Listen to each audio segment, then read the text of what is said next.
Minha palavra de saudação à igreja com a paz do Senhor Jesus. Encontre, por favor, a Epístola Universal de Tiago.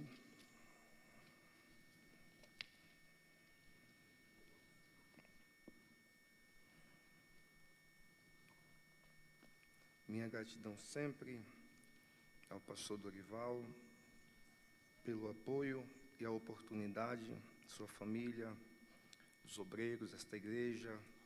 Deus continue abençoando. Capítulo 4, eu quero ser bem objetivo.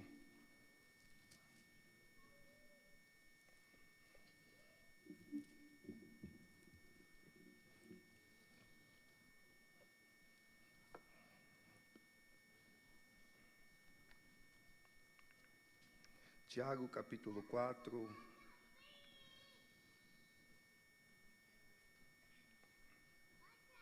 Eu quero ler os versículos 7 a 10. Eu vou fazer desses versículos uma perícope textual para a nossa reflexão esta noite. De capítulo 4, de 7 a 10.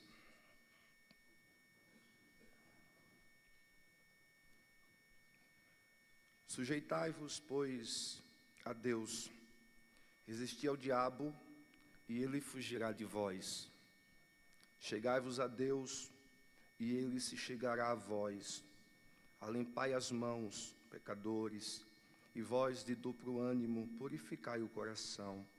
Senti as vossas misérias, e lamentai, e chorai. Converta-se o vosso riso em pranto, e o vosso gozo em tristeza. Humilhai-vos perante o Senhor, e Ele vos exaltará.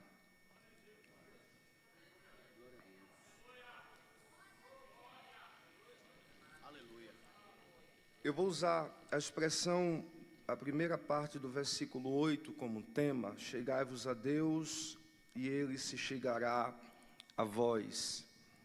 A nossa vida cristã, ela precisa pelo menos ser regida por algumas frentes. E no versículo de número 7, nós temos duas máximas que servem muito bem como fundamento para a nossa vida cristã enquanto estamos caminhando.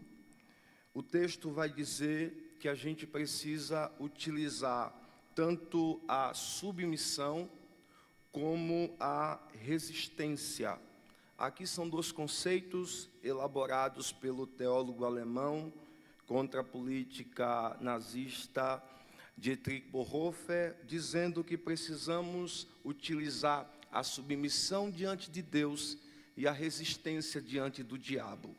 Diante do diabo a gente resiste, diante de Deus a gente se submete. E o interessante desse texto é que na esfera da submissão, a gente ouve a palavra, atenta para a palavra, conhece a palavra, estuda a palavra para praticar a palavra. E diante disto, a gente vai resistir frente aos ataques do nosso adversário.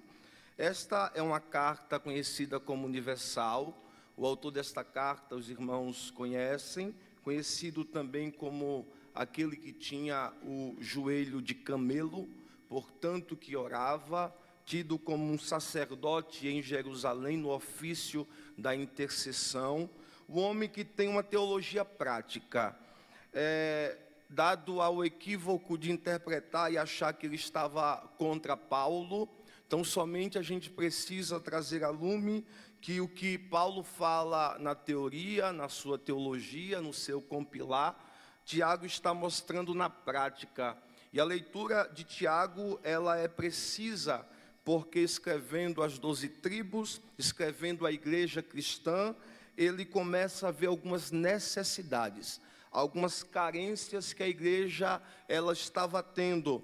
e alguns textos da própria carta vai nos dar esta clareza. O capítulo 1, versículo 2, Tiago vai dizer que precisamos ter alegria ao enfrentar várias tentações. Isto ele está dizendo à igreja. No capítulo 1, versículo 5, ele vai dizer para que a gente precisa de sabedoria. Para quem precisa, peça a Deus que Ele dá abundantemente. O versículo 13 vai dizer que Deus não tenta a ninguém e de ninguém é tentado. Um outro detalhe é que no versículo 17, ele vai dizer que toda boa dádiva, ela vem de Deus, pertence a Deus, vem do alto, ou seja, vem na esfera da vertical. O verso 19 ainda vai dizer que todo mundo seja pronto a ouvir e tardio a falar, orientando que a gente fale menos e ouça mais.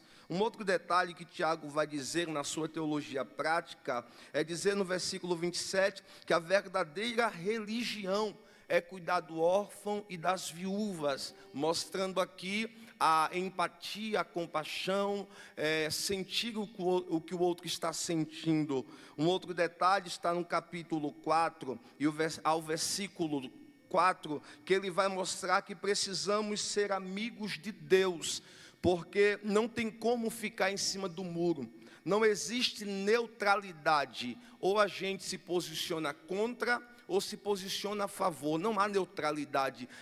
O conceito de eu vou ficar neutro nesta questão. Não há neutralidade. Ou a gente se posiciona contra ou a favor. E o texto vai dizer, quem quer ser amigo do mundo, constitui-se inimigo de Deus. E quem quer ser amigo de Deus, constitui-se inimigo do mundo. Um outro detalhe que Tiago vai dizer, no capítulo 4, a partir do versículo 13, é que precisamos aprender a dizer, se Deus quiser, vai dar certo. Ele está vendo alguns irmãos tomar algumas decisões precipitadas e entrar no coração de algumas pessoas um certo teor de soberba. Aí Tiago vai dizer que a gente precisa ter a condição e ser submisso ao dizer, se Deus quiser, vai dar certo. Se Deus quiser, vai dar certo. Se Deus quiser, vai dar certo. Um outro detalhe que a gente vê nessa carta é que quem sabe fazer o bem, o versículo 17, e não faz, comete pecado.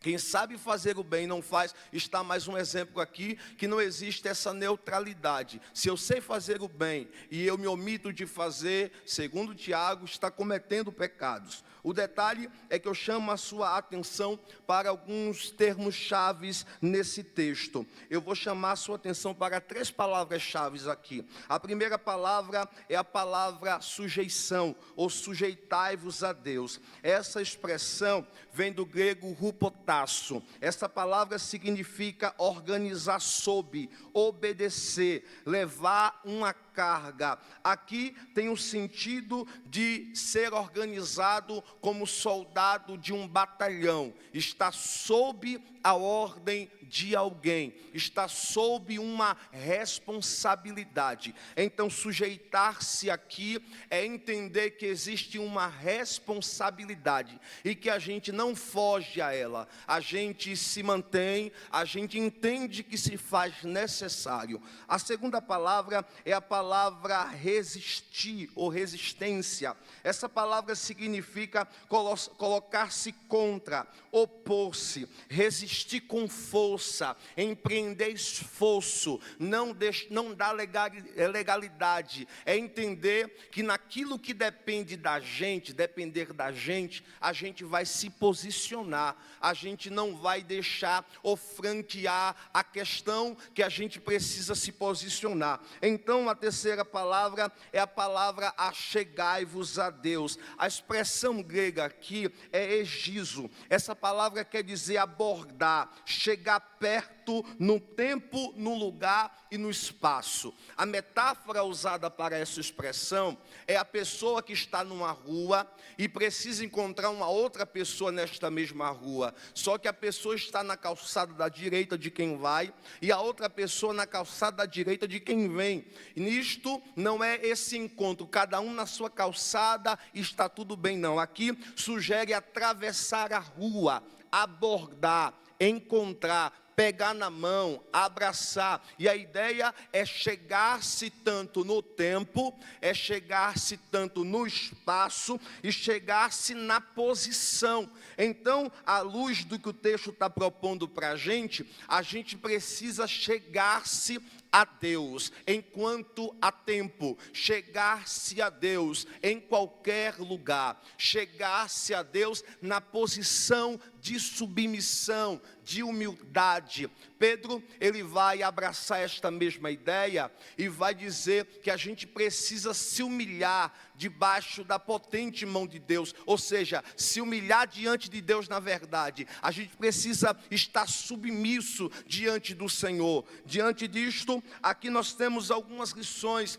e algumas perguntas, elas saltam do texto para as nossas compreensões. A primeira pergunta que eu quero elaborar com os irmãos aqui é justamente relacionada a quem a gente precisa se chegar. Aqui o texto está dando uma ordem que a gente precisa se chegar, mas de quem a gente precisa se chegar aqui? O detalhe que eu preciso dizer mais uma vez é que antes da gente se chegar a Deus, a gente precisa entender que há uma ação de resistência e uma ação de submissão. Mas perceba qual é a ordem: sujeitai-vos a Deus. Não é primeiro resistir ao diabo, é sujeitar-se a Deus. Por que não é primeiro resistir ao diabo? Porque a ideia da vitória sobre o nosso adversário, ela está na nossa obediência.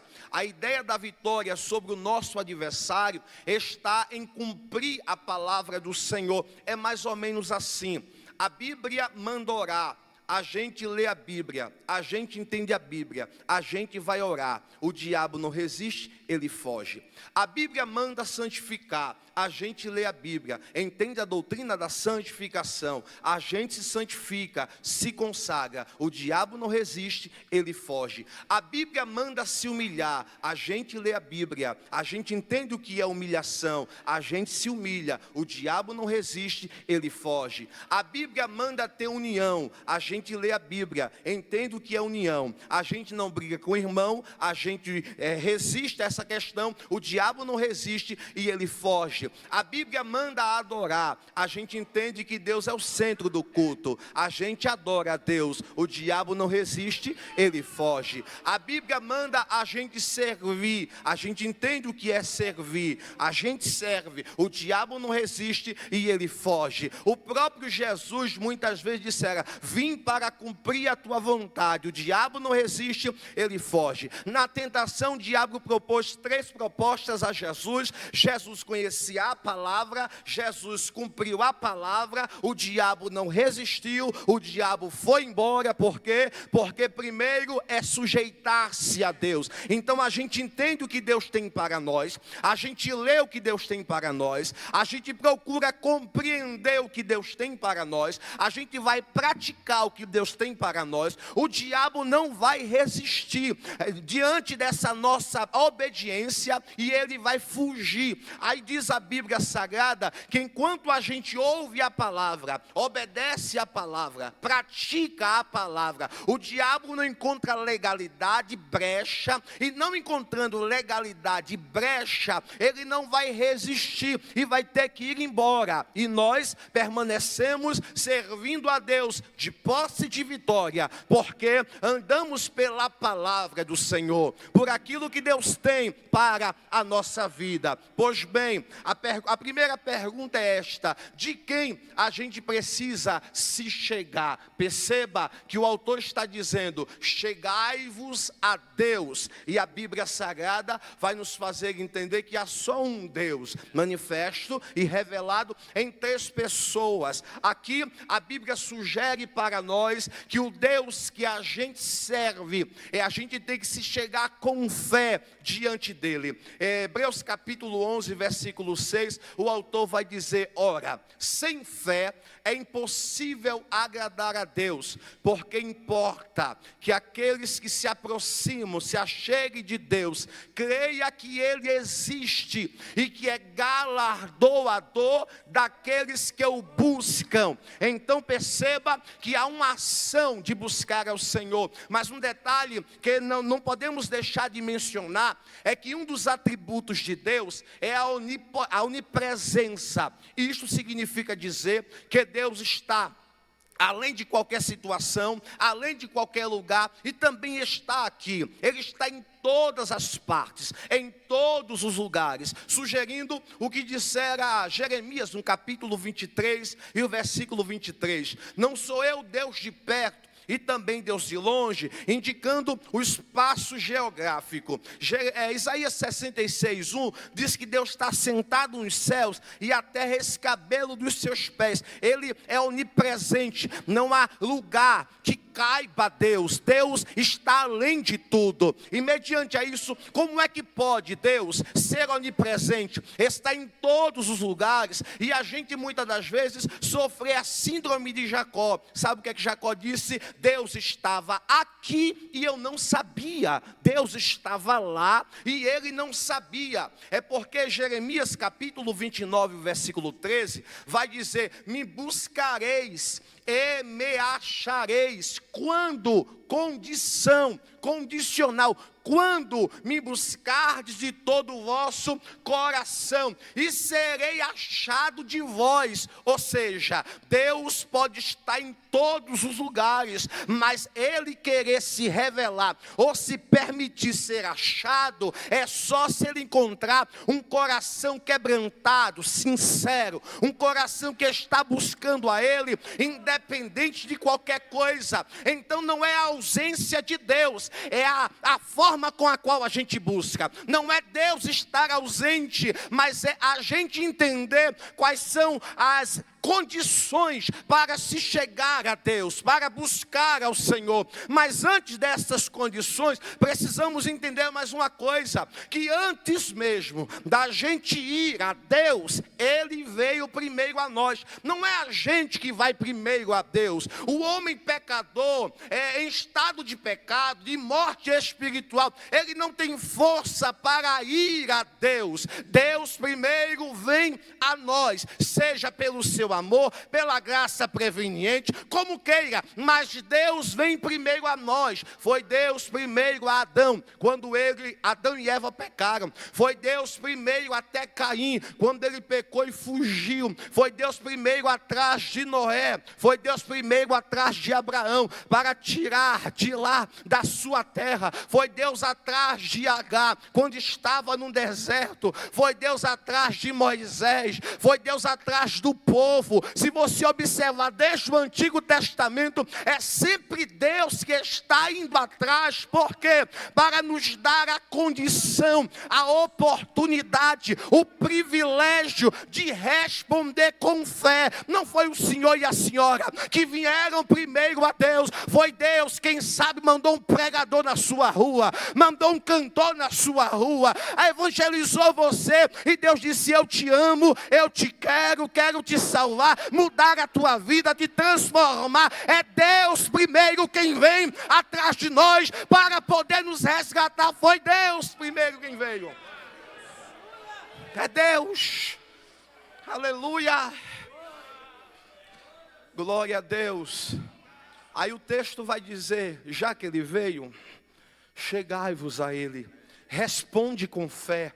Responde à proposta de Deus, responde à proposta do reino, responde à proposta que Deus fez para nós. E mediante a isso o Novo Testamento vai nos dar um panorama, uma linha de revelação de Deus, para que a gente entenda que podemos e precisamos buscá-lo, porque Ele já se manifestou a nós. Mateus diz que Ele foi buscado como rei, por exemplo, pelos Marcos. Marcos vai dizer que Ele foi buscado como filho do homem. Marcos 2 vai dizer que lá ele estava perdoando pecados e sarando o enfermo. Lucas vai dizer que ele foi buscado como o filho de Adão, aquele que entende as nossas dores. João vai dizer que ele foi buscado como o verbo de Deus, que assume a forma humana, como sacerdote, que intercede por nossas almas, como aquele que disse que voltaria e a gente não precisava turbar o coração. Atos vai dizer que ele foi buscado como aquele que ressuscitou, aquele que morreu, aquele que dá poder à igreja para continuar marchando. Romanos vai dizer que ele foi buscado como o justificador das nossas almas, aonde não há condenação para quem está em Cristo Jesus, que não ande segundo a carne, mas segundo o Espírito de Deus, pelo princípio espiritual. 1 Coríntios vai dizer que ele foi buscado como fundamento da igreja. Ele é a rocha fundamental, ele é a pedra fundamental, ele é a firmeza da igreja. 2 Coríntios vai dizer que ele foi buscado como a nossa consolação. Não há lágrimas que ele não console, não há dor que ele não possa aliviar, não há problema insolúvel diante dele.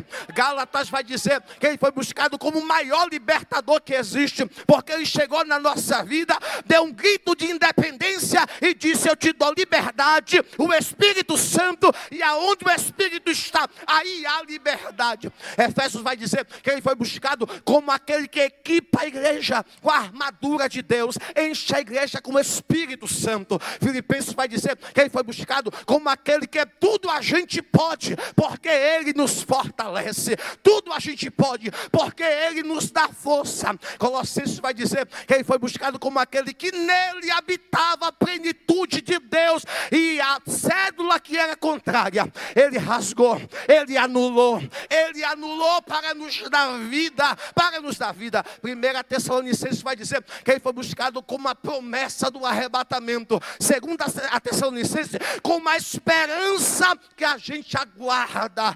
1 Timóteo vai dizer que ele foi buscado como nosso mediador. Só há um mediador, só há um entre Deus e o homem. Não tem como chegar a Deus a não ser por Jesus. Só há um mediador. 2 Timóteo vai dizer que ele é o nosso padrão. Então quando a gente olha para ele, o busca, ele é padrão de humildade, de oração, é padrão de amor, de misericórdia, de graça, de perdão, é padrão de quem ajuda, de quem estende a mão. Ele é o padrão supremo. Aí Tito vai dizer que ele foi buscado como uma verdade que não é relativizada, a verdade absoluta, a verdade que ninguém pode anular. Filemão vai dizer que ele foi buscado como um amigo mais chegado do que irmão. Ele é o amigo mais chegado. Hebreus vai dizer que ele foi buscado como aquele que abriu novo e vivo caminho. Aí vem Tiago e fala: chegai-vos a ele, é a tua vez, é a tua oportunidade, e ele vai se chegar a vós. Chegai-vos a ele, chegai-vos a ele.